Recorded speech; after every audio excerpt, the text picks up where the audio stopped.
On est passé par un intermédiaire en sous-marin. Voilà.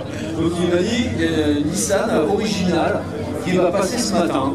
Alors il m'a donné le nom, alors je vais le redire, je ne vais pas dire de bêtises, Silvia. C'est Silvia. Ou S14. Ou S14. Ah, voilà. Et ben c'est la première fois que je vois ce modèle-là. Après je ne veux pas dire que je connais tous les véhicules, etc. Mais généralement sur les côtés contemporains, enfin dans ces périodes-là. Et alors je vais te laisser nous la présenter, le modèle, l'année et la particularité qui fait ce véhicule-là. Ok, ça marche. Donc c'est un coupé japonais de milieu de gamme, c'est ce qu'on appelle une Silvia. C'est un modèle qui a apparu dans les années 65. Et donc ça c'est le début de la Silvia, voilà. Le premier modèle en 65. Donc ça c'est l'avant-dernière génération qu'on appelle les S14. Les dernières générations qui sont appelées les S15, elles ont été vendues sur le marché européen et le marché américain. Juste au Japon et en Australie. Donc on est sur de l'import. Donc ça c'est une S14, ça a été vendu sur le marché européen.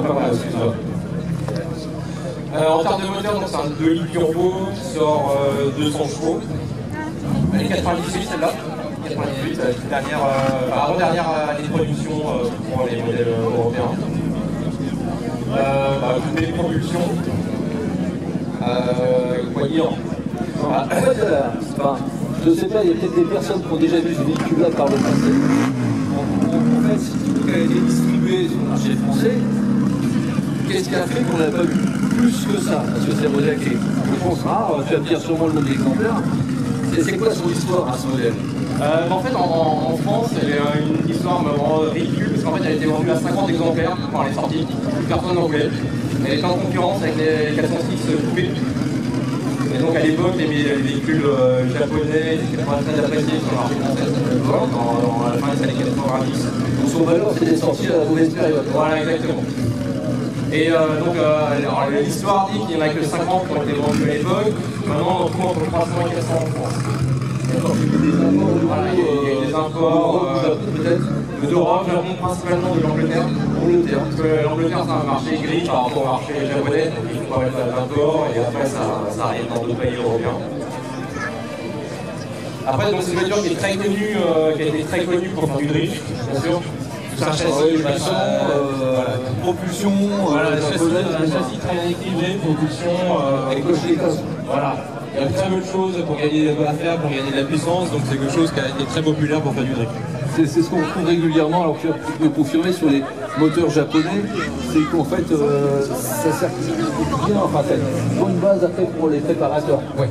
Il faut savoir que de base, tous les véhicules japonais de ces époques-là sont vraiment bridés en termes de puissance quand ils sortent de concession.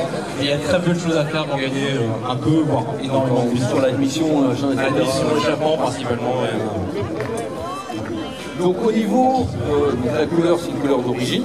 Alors ça c'est une couleur d'origine qui est spécifique à une édition limitée qui s'appelle la Racing Edition. Donc c'est un vert anglais. Ok. Et donc c'est la Racing Edition, les chiffres de production c'est à peu près 700 exemplaires qui ont principalement été vendus en Allemagne.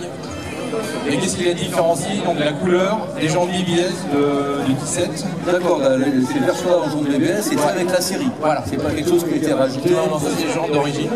Des bas de caisse et un rajout de pare-choc arrière. Ce qui fait que c'est une édition limitée. Et à l'intérieur en cuir beige. Il y a un cycle particulier ou derrière par rapport à cette série limitée ou le rajout pare-choc. D'accord. C'est le bas de caisse, le kit, on dit carrosserie qui fait qu'on distingue en fait cette série spéciale. Voilà. La 226, ça a de la gueule hein, quand même derrière. Hein. Ah, sympa. Ouais. Donc, toi, comment tu l'as connu ce modèle-là et qu'est-ce qui t'a fait l'acheter en fait? Là-bas, je cherchais un véhicule pour faire de la piste. Ok, pour faire une base en prépa après pour... Voilà, donc ça, il faut savoir, c'est la deuxième que je possède. Donc j'ai acheté une première à la fin des années 2000 pour faire de la piste. Donc j'ai acheté un import anglais. Donc, pour ceux qui voudraient en acheter un, faire attention aux imports anglais, c'est souvent des tas de rouille. L'humidité, voilà. chez nous. Le climat insulaire n'est pas bon. Donc j'ai cherché un véhicule japonais parce que j'aime beaucoup les japonais. Puis le caractère aussi du véhicule. Et surtout c'est des très bonnes bases de préparation, soit en termes de tenue de route, aussi en termes de puissance. Et donc je suis tombé sur un importateur qui importait ces types de véhicules-là. C'était un taille de rouille, je l'ai acheté pour un tarif hors de prix, mais je ne le savais pas. Et j'ai commencé à le préparer gentiment pour faire de la piste. J'ai fait de la piste avec pendant 2-3 ans. Mais là, le châssis était vraiment ruiné, enfin, elle est dans un état assez élémental, je l'ai encore. Elle était arrivée au bout, quoi. Voilà, elle est arrivée au bout. Uniquement. Et quand je suis arrivé à mes 40 ans, je me dis, j'aimerais bien en avoir une. Et j'ai commencé à chercher le modèle le moins borné, le mieux entretenu. Et je suis tombé là-dessus, sur celle-là en Hollande. Et je vais dire, sur le marché français, c'était un peu compliqué. Il fallait aller loin. Non, il n'y en a pas. Et je l'ai acheté, elle avait 22 000 km. Il y a 6 ans. C'était une première main, parce que le truc avait déjà un peu tourné. C'était une première main, c'était un papier, on va dire, qu'il avait acheté. Il l'a gardé pendant 15 ans, il faisait 1000 km avec par an. Et puis il est décédé. Son fils n'en voulait pas, et c'est un concessionnaire Nissan qui l'a récupéré. Et qui a rendu derrière. Donc tu as fait le déplacement, tu as acheté à l'avance, les yeux fermés, tu as demandé un dossier. J'ai fait une première fois le déplacement en Hollande pour voir le véhicule, faire le tour, discuter un peu tarif. On s'est mis d'accord, après je lui ai fait le virement, puis j'étais à la chercher. Deuxième voyage pour la chercher. Voilà, très ramené par la route, avec un grand sourire. On a possibilité de voir un petit peu intérieur-extérieur. Oui, bien sûr. Donc c'est quand même un beau gabarit. Alors ça fait 4,50 m de long à peu près. Ouais, on est quand même assez large, hein, aussi. En termes d'empattement, ouais. Ça peut, la prise en main, des fois, il faut faire attention parce qu'on est quand même un capot qui est assez long. Donc après, c'est un coup de main à prendre. Ah, c'est beau là-dedans, la vache. Ah, c'est beau là-dedans, hein. il y a une superbe émoteur en tout cas. Et relativement d'origine. Quelques écopes carbone. Oui. Pour le côté look, c'est aussi sympa. Par rapport en modification, ce que j'ai fait là-dessus, j'ai passé en flex fuel pour pouvoir rouler à l'éthanol. Parce que bon, mine de rien, ça consomme pas mal, quoi, ce genre de moteur. Tout dépend de l'usage qu'on en a. Voilà. Faire un véhicule plaisir, un véhicule week-end. Donc le moteur, donc c'est un 2 litres turbo. Bon, le turbo il est bien caché en dessous l'échappement.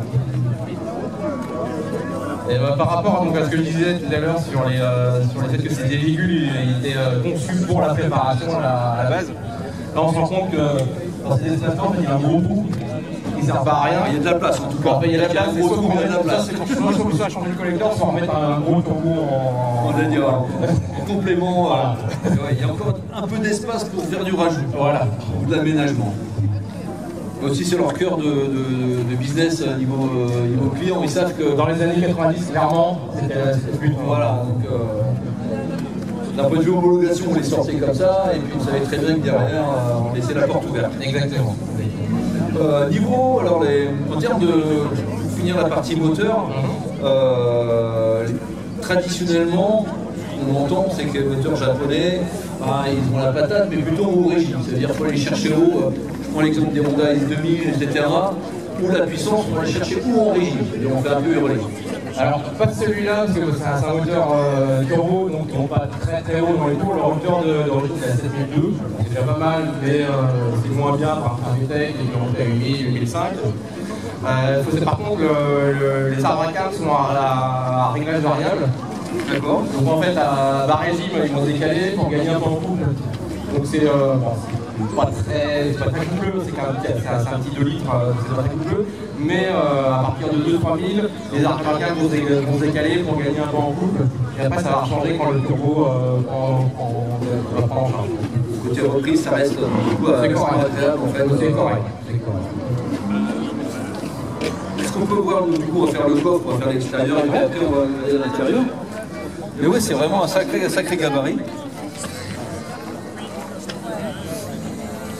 Alors c'est en termes de code sur le marché, on revient encore à ça, parce que si demain moi j'ai envie d'acquérir ce véhicule-là, ça me donne une idée, mais c'est quoi? C'est le fait que ce soit tellement rare parce que ça n'a pas marché, donc du coup le prix est bas, ou du coup c'est devenu une édition tellement limitée que les prix sont envolés. Alors en fait c'est assez rare maintenant, donc c'est assez rare d'en trouver en très bon état parce que souvent c'est des bases de préparation pour faire un peu tout et n'importe quoi, hein. Que ce soit du drift, de la piste, enfin du grip, ou voire du tuning sauvage on va dire. Donc c'est assez rare d'en trouver en état relativement d'origine, c'est vraiment très rare. Il y a eu le tarif a flambé dans les années 2010 à cause du drift, parce que tout le monde en voulait pour faire du drift, donc les tarifs ont grimpé. Et maintenant, on est sur des tarifs qui sont assez raides. Hein. Ouais, ça commence à piquer pour le budget. Pour ce que c'est, ça commence à piquer. Quoi. Parce qu'il faut être honnête, c'est un véhicule qui est relativement rare en France, mais c'est pas un véhicule exceptionnel non plus. Donc en moyenne, pour un véhicule qui va avoir 100, 150 000, voire 200 000 km, c'est pas rare d'en trouver à 20 000 €. Quoi. Ok, donc on est bien sur une belle fourchette. Ouais, c'est difficilement justifiable, mais c'est le marché. Voilà, c'est le marché qui fait aussi. Côté intérieur, alors Nissan est assez réputé normalement pour pas mal d'options d'équipement. Alors pas vraiment. Pas vraiment. Pas Nissan, c'était le sondage alors. Non, je trouve pas honnêtement. En termes de les pas tristes. Non. Après, on a sûrement une imitation ronce de noyer. En plastique. Le côté british avec le vert, tissu beige, ronce de noyer. En termes d'options, il n'y a pas grand chose, à part les sièges chauffants. Les sièges chauffants, exact. Voilà. Les vitres électriques. Je vois que tu as des manos au niveau des portières. Alors ça c'est pas d'origine, ça a été rajouté sur la grille. Voilà. J'essaie de le faire proprement, c'est un manneau de pression de turbo. D'accord. Donc tu l'as un peu modernisé, tu as mis un écran, Oui, alors je pense que je vais repasser sur l'origine. Ouais, parce que c'est plus joli. Bon, honnêtement, ça me choque pas, hein. Ça fait voiture moderne aujourd'hui. Ça va encore. Bon, c'est l'avantage d'avoir le CarPlay, machin, un truc un peu plus contemporain. Exactement. Par rapport, il y a beaucoup sur des anciennes, des autoradios modernes avec un look, une façade presque d'origine, avec un look d'origine, je vais dire ça comme ça. Exactement. Non, mais le tableau de bord, après, effectivement, est classique au niveau des compteurs. Oui. Il n'y a rien d'original par rapport le volant aussi. On est quand même sur un volant cuir. Ouais. Voilà, il est black classique. Et puis après, malgré tout, j'ai vu que tu as regardé quand même les tapis verts à droite, au moins côté passager. Tu l'as vu côté conducteur. Je l'ai encore, mais il est ruiné. C'est introuvable maintenant. On peut plus les trouver, cela. C'est un truc sur mesure. Donc on a quand même deux places. Alors je ne sais pas si c'est confortable ou pas en termes de gens. Ouais, c'est les enfants. Alors des petits enfants. Des petits enfants par rapport à la tête, je suppose, et la vitre arrière. Mais bon, ça reste quand même une belle berline, enfin, en termes de gabarit. Ouais. Je pense que devant, t'es confort. À l'arrière, à l'avant, on est très à l'aise. L'arrière, c'est creusé, vous pouvez gagner un peu de place. Voilà, exactement. Mais, c'est quand même sur un très beau. Un peu des équipements classiques. Voilà, il n'y a rien de finition. Alors le coffre, il est pas en bazar. On n'avait pas prévenu avant. Hein.